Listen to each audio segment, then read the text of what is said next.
जैसे ही प्रेम मन्नत को धक्के मारकर अपने कमरे से बाहर निकालता है और दरवाज़ा बंद कर देता है। धक्का खाकर गिरने से मन्नत के हाथ के कोहनी में चोट लग जाती है और मन्नत अपनी कोहनी को पकड़कर अपने आंसुओं को पोंछते हुए खड़े होने की कोशिश कर ही रही थी कि तभी मन्नत के साथ और प्राची वहाँ आ जाती हैं और प्राची अपने दोनों हाथ बांधते हुए उसका मजाक उड़ाते हुए बोलती हैं, कितने अरमान लेकर गांव की एक सीधी सादी भोली भाली लड़की शहर में आई थी कि इतने बड़े घर में राज करेगी, प्रेम सिंघानिया के सर पर बैठेगी। लेकिन हुआ क्या, पहले ही रात कमरे से बाहर फर्श का धूल चाट रही है।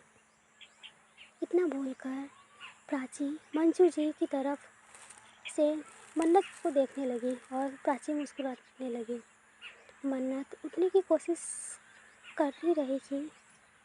मन्नत उठने की कोशिश करती उससे पहले ही मंजू जी और प्राची को गुस्सा आ गया। प्राची प्राची गुस्से में मन्नत के बालों को पीछे से पकड़ते हुए गुस्से में दांत पीसते हुए बोलती है, जिस कमरे में प्रेम मुझे भी अंदर जाने की इजाज़त नहीं देता, उस कमरे में तू आराम से जाकर प्रेम के बिस्तर पर बैठ गई।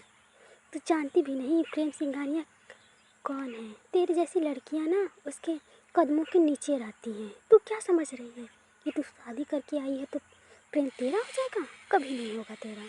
तू बस प्रेम के नाम की बीवी है। बहुत जल्द प्रेम तुझे तलाक देकर इस घर से धक्के मारकर बाहर निकाल देगा। फिर प्राची मंजू से बोली, वैसे मम्मी जी, पता नहीं दादाजी ने इस गवार में ऐसा क्या देख लिया कि प्रेम की शादी इस गवार से करा दी। लेकिन मैं इसकी औकात इसे अच्छे से याद दिला दूँगी। आज मैं इसे बताऊँगी कि इसकी औकात क्या है और इस घर में इसकी जगह क्या है। प्राची की बात सुनकर मंजू जी के चेहरे पर भी एक शैतानी मुस्कान आ जाती है। प्राची मन्नत के बाल को छोड़कर मन्नत का हाथ पकड़कर घसीटते हुए उसे घर से बाहर गार्डन में ले आई और फिर प्राची ने मन्नत को गार्डन में धक्का देती है, जिससे मन्नत जमीन पर मुंह के बल गिर जाती है और प्राची मन्नत की तरफ उंगली पॉइंट करते हुए बोलती है, ये है तुम्हारी औकात, ये है तुम्हारी इस घर में जगह, इस घर के बाहर। इतना बोलकर प्राची और मंजू दोनों घर के अंदर चले जाते हैं। प्राची जिसकी हथेलियाँ भी छिल गई थी, धीरे धीरे करके अपने आप को संभालते हुए बैठ जाती है और गार्डन में रखी एक चेयर पर बैठ जाती है। यह कोई छोटी चेयर नहीं थी, यह 3-4 लोगों की चेयर थी जो एक दूसरे से अटैच थी और इसे पर 4 लोग आराम से बैठ सकते थे।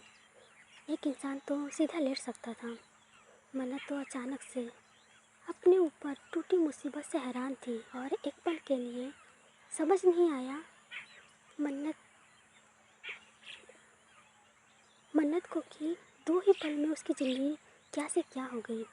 मन्नत बेंच पे बैठी अपने हाथों में अपनी लगी मेहंदी को देख रही थी, जिसकी मेहंदी का भी रंग तक नहीं उतरा था। ज़िंदगी में उसे उसका असली रंग दिखा दिया। मन्नत जिसने अभी तक अपने आप को संभाल रखा था, अब मन्नत एकदम टूटकर बिखर जाती है और मन्नत की आंखों में बेतहाशा आंसू बहने लगता है। मन्नत आसमान में देखते हुए बोलती है, भोलेनाथ जी, ऐसे ख्वाब तो नहीं देखे थे मैंने, फिर यहाँ क्यों हो रहा है मेरे साथ? मैंने ऐसे सपने नहीं सजाए थे। काश कि कोई मेरे पास आए, मुझे बताए कि यह सिर्फ पूरा सपना है और कोई मुझे इस सपने से उठा दे। दादू कहाँ हैं आप? दादू कहाँ हैं आप? मुझे नहीं रहना है, मुझे नहीं रहना यहाँ पर, मुझे यहाँ से ले जाएं। दादू, मैं यहाँ नहीं रह सकती, ये लोग बिल्कुल अच्छे नहीं हैं। दादू दादू प्लीज़ आए और मुझे यहाँ से ले जाएं। दादू दादू, आपकी बच्ची भूखी है, मुझे भूख लगी है दादू। जी हाँ, मन्नत ने कल रात से कुछ नहीं खाया था।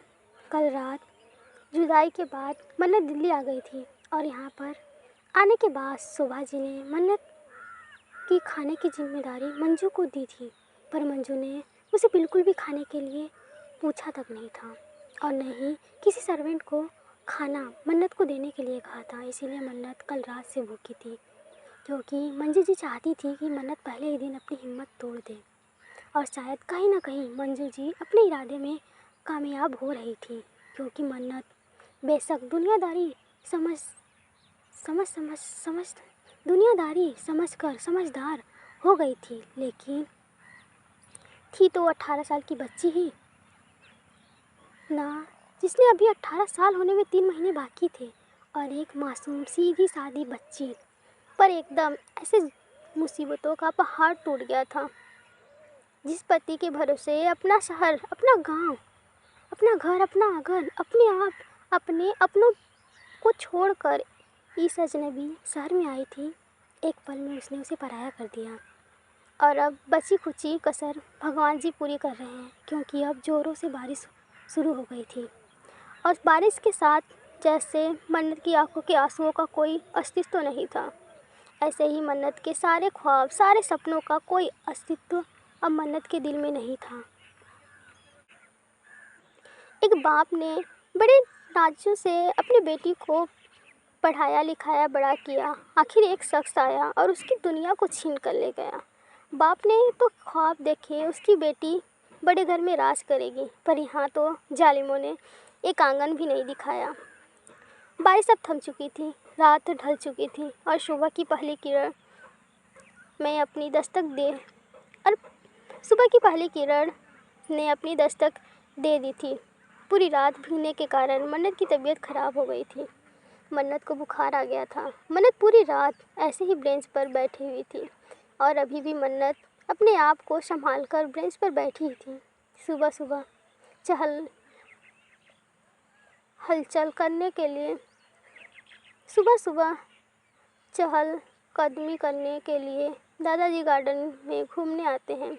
जैसे ही दादाजी की नज़र मन्नत में पड़ी तो दादाजी तुरंत मन्नत के पास आ जाते हैं। दादाजी जो दूर से देखकर शक हुआ था कि यह मन्नत है, पर मन्नत के पास आने पर उनका शक दूर हो गया। यह मन्नत ही है। दादाजी तुरंत मन्नत को उठाते हुए बोले, मन्नत बच्चा, आप यहाँ क्या कर रहे हो? मन्नत उठो बेटा। दादाजी की आवाज़ सुनकर मन्नत उठ जाती है और दादाजी को बोलती है, मैं यहाँ पर। दादाजी, हाँ यहाँ पर? तुम यहाँ पर क्या कर रहे हो? मन्नत खामोश हो जाती है। तभी दादाजी मन्नत से कहते हैं, क्या प्रेम ने तुम्हें यहाँ? मन्नत ने इस बात पर भी खामोश रही। तभी दादाजी गुस्से से भड़कते हुए बोले, इसका मतलब प्रेम नहीं तुम्हें, चलो मेरे साथ बैठो, मेरे साथ चलो बेटा। इतना बोलकर दादाजी मन्नत का हाथ पकड़कर और मन्नत को अंदर घर में लाते हुए दादाजी चिल्लाकर प्रेम को बुलाते हैं, प्रेम प्रेम नीचे आओ, प्रेम कहाँ हो, बाहर आओ। दादाजी के इस तरह चिल्लाने पर घर के बाकी सभी लोग बाहर हाल में आ जाते हैं। फिर प्रेम भी आराम से नीचे आते हुए बोलता है, क्या हुआ दादाजी, अब सुबह सुबह इतना क्यों चिल्ला रहे हैं? प्रेम इस तरह नॉर्मल जवाब देने पर दादाजी और भी गुस्सा हो जाते हैं। दादाजी ने प्रेम के सामने आकर खड़े हो जाते हैं और प्रेम से बोलते हैं, क्या हुआ है तुम्हें? तुम मुझे बताओ, हुआ क्या है? मन्नत पूरी रात गार्डन में क्या कर रही थी? मैंने तो इसे सिर्फ कमरे से बाहर निकाला था, अभी गार्डन में जाकर क्यों बैठी है मुझे क्या पता, शायद आपको दिखाने के लिए बैठी हो। दादाजी, इसका मतलब सच में तुमने, लेकिन क्यों? अब प्रेम को भी गुस्सा आ जाता है। प्रेम में गुस्से में बोलता है, क्यों? आप मुझसे पूछ रहे हैं दादाजी कि मैंने क्यों इसे अपने कमरे से बाहर निकाला? आपकी वजह से। आपने ज़बरदस्ती इसे मेरे सर पर लाकर बैठा दिया। आपकी वजह से मैंने इस लड़की से शादी की, जिससे मैं बिल्कुल भी पसंद नहीं करता था। आप जानते थे ना कि मैं प्राची से शादी करना चाहता हूँ, प्राची को अपनी वाइफ बनाना चाहती हूँ, लेकिन नहीं, आप नहीं माने और अपनी इस गवार को मेरे सर पर लाकर बैठा दिया। अरे दादाजी, बच्ची है, अभी 18 की भी पूरी नहीं हुई और अपने बच्चे को मेरे गले बांध दिया। प्रेम के मुंह से अपने लिए यह शब्द सुनकर मन्नत और भी ज़्यादा टूटती चली जाती है। प्रेम गुस्से से आगे बोलता है, एक बात हमेशा याद रखना दादाजी, आपके फोर्स करने पर मैंने इससे शादी तो कर ली, लेकिन अपनी बीवी और इसे अपने कभी नहीं मानूंगा। अपनी बीवी का दर्जा मैं कभी नहीं दूंगा। ये इस घर की या आपकी बहू बन जाएगी, लेकिन मेरी बीबी कहीं भी नहीं। प्रेम की बात सुनकर दादाजी को एक बहुत बड़ा धक्का लगता है, जिससे दादाजी का कदम लड़खड़ा जाता है। लेकिन दादाजी गिरते से पहले मन्नत उन्हें संभाल लेती है। दादाजी मन्नत का चेहरा तो नहीं देख पाते, क्योंकि मन्नत घूंघट की हुई थी, लेकिन मन्नत की आंखों से आंसू दादाजी के हाथों पे गिरते हैं, जिससे उन्हें ऐसा लगता है जैसे उन्होंने कितना बड़ा गुनाह कर दिया।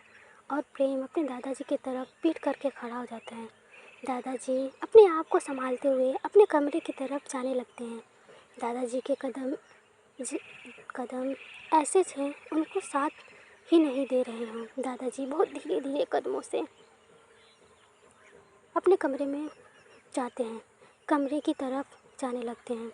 दादाजी अपने कमरे में जाकर कमरे को अंदर से बंद कर लेते हैं और अपनी पत्नी की फ़ोटो को हाथ लगाकर अपनी पत्नी से बोलते हैं, सुमित्रा, ये मैंने क्या कर दिया? मेरी वजह से एक लड़की की ज़िंदगी ख़राब हो गई। मैंने अपने ही हाथों से उस मासूम सी बच्ची की ज़िंदगी बर्बाद की। कैसे मैं ऊपर आकर तुमसे नज़रें मिला सकता हूँ सुमित्रा, कैसे? इतना बोलकर दादाजी अपनी पत्नी की तस्वीर को अपने सीने से लगा लेते हैं और फूट फूट कर रोने लगते हैं। बाहर हाल में शोभा जी गुस्से में प्रेम से बोलती हैं, यह तूने अच्छा नहीं किया प्रेम, यह बहुत गलत किया तुमने मन्नत के साथ ऐसा नहीं करना चाहिए थे।